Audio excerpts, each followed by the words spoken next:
Madam, తండ్రి కొడుకుల విషయంలో ఆస్తి తగాదాలు ఏవైతే ఉన్నాయో, మోహన్ బాబు గారితో గొడవ మంచు మనోజ్కి ఇప్పుడు ఒక తలనొప్పిగా మారితే, తన భార్య అయినటువంటి భూమా మౌనికారెడ్డి అంశం కూడా మరొక తలనొప్పిగా మారిందని, భూమా మౌనికారెడ్డికి చిల్లిగా ఇవ్వను అంటూ తేల్చి చెప్పినట్లుగా కొన్ని వార్తలు అయితే వస్తూ ఉన్నాయి. అంటే ఇటు భార్య తరపు ఆస్తి తగాదాలు ఉన్నాయి, ఇటు తన తరపు తన కుటుంబంతో కూడా ఆస్తి గొడవలు ఏవైతే ఉన్నాయో వాటితో మనోజ్ సతమతం అవుతున్నట్లుగా కొన్ని వార్తలు వస్తున్న నేపథ్యంలో ఏంటి అసలు నిజంగా మనోజ్ పరిస్థితి ఎలా ఉంది అంటే ఏం చెప్తారు? అసలు అక్కడ అఖిలప్రియ అన్నంత మాత్రాన జరగదండి. ఎందుకంటే వాళ్ళకి వారసత్వంగా చాలా ఆస్తులు ఉన్నాయి. ఆ ఆస్తులు 3 పిల్లలకి పంచవలసిందే. ఆడపిల్లలకి జగత్ విఖ్యాత రెడ్డికి 3కి పంచాల్సిందే. అక్కడ తల్లిదండ్రులు లేరు కాబట్టి చెప్తున్నా. ఒకవేళ తల్లిదండ్రులు ఏదన్నా విల్లు రాసి చనిపోతే కూడా ఏవైతే వాళ్ళ పూర్వీకుల నుంచి వచ్చిన ఆస్తులు ఏవైతే ఉన్నాయో వాటిని సమానంగానే పంచాలి. ఎగ్జాక్ట్లీ. ఎగస్ట్రాలు నేను వీళ్ళకి ఎక్కువ ఇస్తాను వాళ్ళకి ఎక్కువ ఇస్తాను అంటే నడవదు. అయితే ఇక వాళ్ళ స్వార్జితానికి ఏమన్నా వీలునామాలు కేవలం అఖిలప్రియకే ఇమ్మని ఎక్కడా రాస్తారని నేను అనుకోను. వాళ్ళకి 3 పిల్లలంటే వాళ్ళకి ఇష్టమే, వాళ్ళు ఆ విధంగా లేదు ఇవన్నీ నేను ఎక్కువ మేనేజ్ చేస్తున్నాను కాబట్టి నేను కొంచెం వాటా ఎక్కువ తీసుకుంటానంటే తీసుకోవచ్చు, కానీ అసలు మొండి చేయి చూపిస్తానంటే మటుకు అది కుదరదు.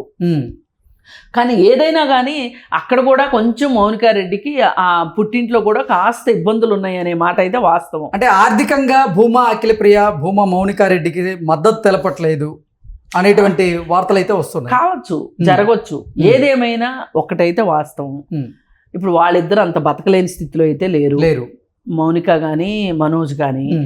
అయితే ఇక్కడ మనం చూసుకోవాల్సింది ఏంటంటే చాలామంది చాలా ఈజీగా మోహన్ బాబుతో సహా మౌనికారెడ్డి మీద దాడి చేస్తున్నారు. ఇది చాలా తప్పు. ఓకే. ఆ అమ్మాయి వచ్చిన దగ్గర నుంచే జరుగుతున్నాయని, అంటే అసలు తండ్రి కొడుకుల మధ్య మనస్పర్ధలు రావడానికి కారణమే భూమా మౌనికారెడ్డి అనేటువంటి వార్తలు కూడా వచ్చినాయి. కొంతమంది చాలా సినీ పెద్దలుగా చలామణి అవుతున్న వాళ్ళు మాట్లాడుతున్నారు ఈ మాటలు. వాళ్ళు ఎందుకు మాట్లాడతారు అంటే వాళ్ళు ఎప్పుడు ఆడవాళ్ళనే విమర్శిస్తారు వాళ్ళు. ఓకే. వాళ్ళకి చాలా చవకగా దొరికేది ఆడవాళ్లే. ఇప్పుడు నరేష్ పవిత్ర లోకేష్ విషయంలో లెజిటిమేట్ వైఫ్ ఉన్న రమ్యని ఆ పెద్ద మనిషి రమ్యనే బ్లేమ్ చేశాడు. అలాగే సమంత నాగార్జున ఫ్యామిలీ విషయంలో సమంతానే తప్పు పెట్టాడు ఆయన. ఇప్పుడు కూడా మౌనికాని తప్పు పడుతున్నాడు. ఇవన్నీ మాట్లాడుతున్నారని నన్ను తప్పు పడతాడు ఆయన. ఓకే. ఆ పెద్ద మనిషి మరి ఒంటికి వయసు వస్తే సరిపోదు, బుర్రకు కూడా వయసు రావాలి. నేను ఎందుకు ఇలా అంటున్నానంటే, ఎందుకు ఆడవాళ్ళనే ఇంత ఇదిగా ఆడవాళ్ళ మీదకే నువ్వు ఇంత దౌర్జన్యంగా వస్తావు అంటే ఆడవాళ్ళ దగ్గర హక్కులు ఉండవనా, లేకపోతే వాళ్ళకి పవర్ ఉండదనా, వాళ్ళు పవర్లెస్ అని నువ్వు వాళ్ళ మీద ధ్వజం ఎత్తుతావా? అంటే నీకు ఓ పక్కన నరేష్ దగ్గర ఆస్తులు ఉన్నాయి కాబట్టి నరేష్ కరెక్టు, నాగార్జున దగ్గర ఆస్తులు ఉన్నాయి కాబట్టి నాగార్జున కరెక్టు, మోహన్ బాబు దగ్గర ఆస్తులు ఉన్నాయి కాబట్టి మోహన్ బాబు కరెక్టు. ఇట్లా మీకు ఇదేం పోయే కాలం ఏది న్యాయం అయితే అది మాట్లాడండి. ఇప్పుడు నరేష్ నీకు ఎట్లా నచ్చాడు? భార్య ఉండగా భార్యకి విడాకులు ఇవ్వకోకుండా ఇంకొక పరాయి స్త్రీతో కలిసి ఉంటున్న నరేష్ నీకు మంచోడు. అలాగే కుటుంబం అన్నాక పేచీలు ఉంటాయి. కేవలం సమంతదే తప్పు అని మాట్లాడడం ఎంతవరకు కరెక్టు? ఒక సినిమా పోతే సమంత వల్లే సినిమా పోయిందని ఎంతవరకు మాట్లాడడం ఎంతవరకు కరెక్టు? ఇప్పుడు ఇక్కడ ఇంతమంది ఉన్నారు ఈ ఇంట్లో, మోహన్ బాబు, నిర్మల, అలాగే విష్ణు భార్య, మనోజ్ భార్య, పైగా కొంతమంది రాజ్యాంగేతర శక్తులు లాంటి వినయ్ లాంటి మనుషులు ఉన్నారు అక్కడ.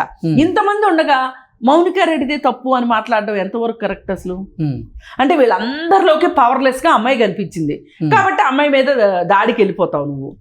అందుకని ఇట్లాంటి వాళ్ళ వల్ల కూడా గొడవలు పెరుగుతాయి. ఇట్లాంటి వాళ్ళ వల్ల కూడా గొడవలు పెరుగుతాయి. సరే, ఇదంతా ఇలా ఉంటే ఎవరేం మాట్లాడారనేది వేరు కాసేపు పక్కన పెడితే అసలు వాళ్ళకి కొంతన్న వివేకం ఉండాలి, విచక్షణ ఉండాలి, మాట్లాడే వాళ్ళకి ఉండాలి. అసలు వాళ్ళకు కూడా ఈ గొడవలు ఇట్లా రోడ్డు మీదకి అవ్వటం కరెక్ట్ కాదు అనే ఉద్దేశం ఉండాలి. ఈ విషయంలో ఏది ఏమైనప్పటికీ కూడా మోహన్ బాబు కలెక్షన్ కింగ్గా, సక్సెస్ఫుల్ మ్యాన్గా, ఒక చిన్న రైతు కుటుంబంలో పుట్టి ఒక డ్రిల్ మాస్టర్గా సినిమాల మీద ఆసక్తితో వచ్చి తినక కష్టాలు పడి ఇవాళ ఇంత పెద్ద సామ్రాజ్యాన్ని స్థాపించిన వ్యక్తికి తన కొడుకుల మధ్య సయోధ్య కుదిర్చే విషయంలో ఎక్కడ ఎందుకు పొరపాటు జరిగింది అని ఆలోచిస్తే మనకు అర్థమయ్యేది ఏంటంటే, మనం ఎప్పుడైతే మన మనసుతో ఆలోచించకుండా, మన తెలివితో ఆలోచించకుండా చెప్పుడు మాటలు వింటామో, కొంతమంది స్వార్థంతో మనకి చెప్పే మాటల వల్ల మనం ఎలా మోసపోతాము, దానివల్లనే వచ్చింది ఇదంతా. ఓకే. ఇప్పుడు విష్ణు తండ్రిని కొంచెం అదుపులో పెట్టుకోవాలని మానసికంగా ఆలోచన చేసి తండ్రికి ఇష్టమైనట్టుగా మాట్లాడుతూ, తండ్రికి ఇష్టమైనట్లుగా నటిస్తూ, తండ్రి పెత్తనాన్ని ఇష్టంగా భరిస్తున్నట్లుగా యాక్షన్ చేసి ఇవన్నీ మనోజ్కి చేత కాదు. అందుకని తండ్రిని ఆకట్టుకుని తండ్రి ద్వారా కాలేజీలో వచ్చే ఆదాయంతో సినిమాలు తీపించుకుంటా అతను తన పబ్బం తను గడుపుకుంటున్నాడు. ఇప్పుడు మాకెందుకు ఈ ఇండియాలో ఈ గోళలు ఇవన్నీ అనుకున్నారో ఏమో తెలియదు, దుబాయ్ వెళ్ళి స్థిరపడ్డారు. ఇప్పుడు మనోజ్ చెప్పేది ఏంటి అంటే, లక్ష్మి బాంబేకి వెళ్ళిపోయింది, ఆయన దుబాయ్కి వెళ్ళిపోయాడు. ఈ వయసులో ఇప్పుడు ఆ అమ్మాయికి చూస్తే తల్లిదండ్రులు లేరు, ఆ అమ్మాయి ప్రెగ్నెంట్, మౌనికారెడ్డి. ఈ టైంలో తల్లిదండ్రితో కలిసి ఉండటం కరెక్టు అని చెప్పి చెప్పారు.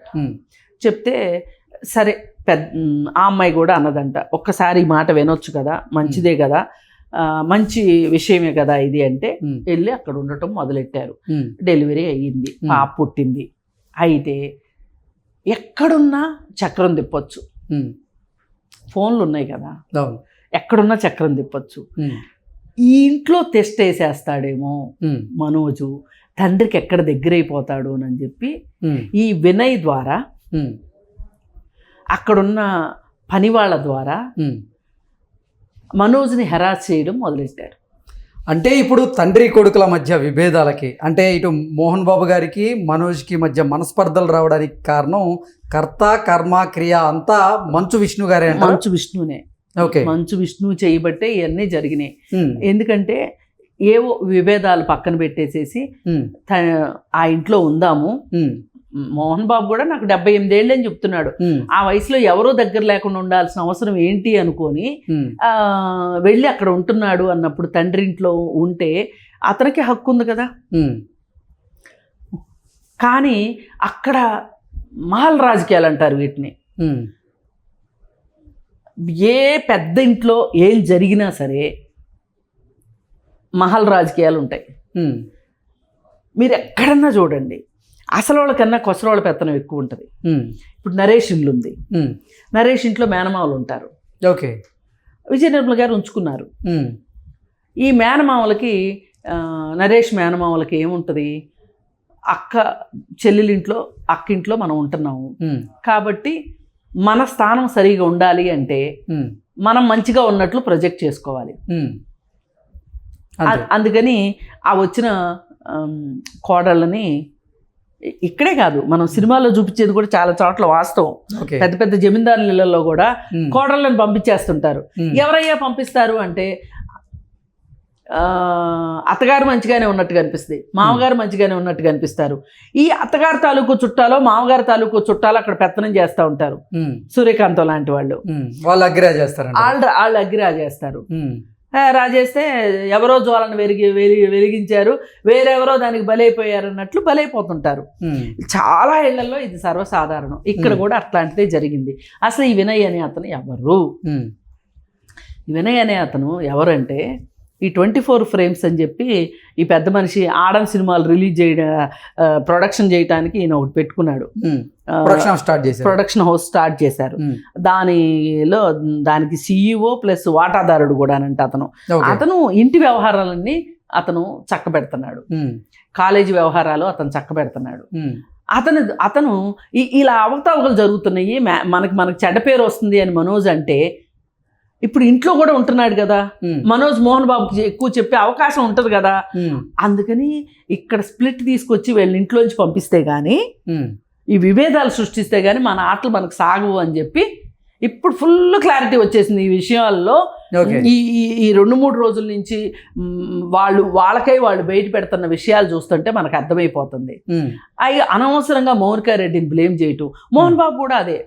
భార్య అంటే ఏ మాట అంటే ఎవరికి ఆత్మగౌరవానికి దెబ్బ తగులుతుంది, ఎవరి ఆత్మస్థైర్యం ఏ మాట అంటే దెబ్బతింటది, ఒక మగవాడి ఆత్మ స్థైర్యము ఆత్మ విశ్వాసము ఎక్కడ దెబ్బతింటదంటే, నువ్వు పవర్లెస్, నువ్వు పెళ్ళాం మాట వింటున్నావు అంటే చాలు వీళ్ళు ఆంజనేయుళ్ళు అయిపోతారు అన్నమాట. నేను పెళ్ళాం మాట వింటేంటి, అవసరమైతే నా పెళ్ళాన్ని కొడతాను చూడండి అని చెప్పి అందరి ముందు పెత్తనం కోసమైనా పెళ్ళాన్ని కొట్టే మొగుళ్ళు ఉంటారు. ఇలా అగ్గిరాజేస్తున్నారు. ఇప్పుడు నిన్న మోహన్ బాబు ఒక వీడియో రిలీజ్ చేశాడు. రిలీజ్ చేసిన దాంట్లో కూడా ఇదే చెప్తున్నాడు, భార్య మాటని చెడిపోయాడు వీడు, తాగుబోతు అయిపోయాడు, ఆత్మస్థుతి పరనింద వీడియో మొత్తం. ఆ వీడియో చూసిన వాళ్ళకి ఎవరికైనా మరిగిపోతుంది అనమాట రక్తం. మనకే అలా అనిపిస్తే మనోజ్కి ఇంకెట్లా అనిపించాలి? నువ్వు ఈ రోజున ఒక పెద్ద మనిషిగా వచ్చి ఇంటి పెద్దగా నువ్వు మీ నలుగురు కూర్చున్నప్పుడు మీరు ఏమన్నా మాట్లాడుకోండి, పబ్లిక్ ఒక మెసేజ్ పంపించేటప్పుడు నువ్వు ఆ పిల్లోడిని అంత నిందిస్తుంటే ఆ పిల్లోడు మళ్ళీ నీకు దగ్గర ఎట్లా అవుతాడు? అసలు ఆ పిల్లోడిని దగ్గర చేసుకుందాం అనుకుంటున్నావా, దూరం నెట్టేయాలనుకుంటున్నావా? దూరం నెట్టేయాలనుకుంటేనే ఇలాంటి మాటలు వస్తాయి. ఓకే, ఇలాంటి సందర్భాల్లో ఒక గ్యాస్ లైటింగ్ చేస్తున్న పరిస్థితి. ఓకే, మనోజ్ని ఉన్న చోట ఉండనివ్వకోకుండా బలహీనుడిని చేసేసి అందరూ కలిసి దాడి చేయడం. ఇప్పుడు నిన్న వచ్చాడు విష్ణు, వచ్చి మా నాన్న మీదకి వస్తావా అని మాట్లాడడము. అలాగే ఇప్పుడు ఈ మైక్ తీసుకొని కొట్టిన సందర్భాన్ని, ఇది ఏం కేసు అవుతుందో ఏమవుతుందో అని చెప్పి ఆయన బీపీ పెరిగిందని చెప్పి ఆయన హాస్పిటల్లో చేరారు మోహన్ బాబు. కొంతమంది ఏమంటున్నారంటే ఆ కేసు ఏమైనా సీరియస్ అవుతుందేమో అందుకే హాస్పిటల్లో చేరాడని కొంతమంది అంటున్నారు. అది మన నిజాలు తెలియవు. అసలు విష్ణు హాస్పిటల్లో ఎందుకు చేరాడు అర్థం కావట్లా. తండ్రికి తోడుగా విష్ణు ఉన్నాడు అనేటువంటి వార్తలు వస్తున్నాయి. ఇప్పుడు విష్ణు ప్రెస్ మీట్ పెట్టి మేము అంటే మా నాన్నగారు ఉద్దేశపూర్వకంగా జర్నలిస్ట్ మీద దాడి చేయలేదు, ఆగ్రహావేశాలతో అది జరిగిపోయింది. మేము ఆ జర్నలిస్ట్ కుటుంబ సభ్యులతో కూడా మాట్లాడుతూ ఉన్నాము, వాళ్ళతో టచ్లో ఉన్నాము, వాళ్ళకి చెప్పాల్సిందంతా మేము చెప్పేశాము, మీడియా దీని మీద హంగామా చేయాల్సిన అవసరం లేదు అంటూ కూడా ఆయన ప్రెస్ మీట్లో పెట్టాడు.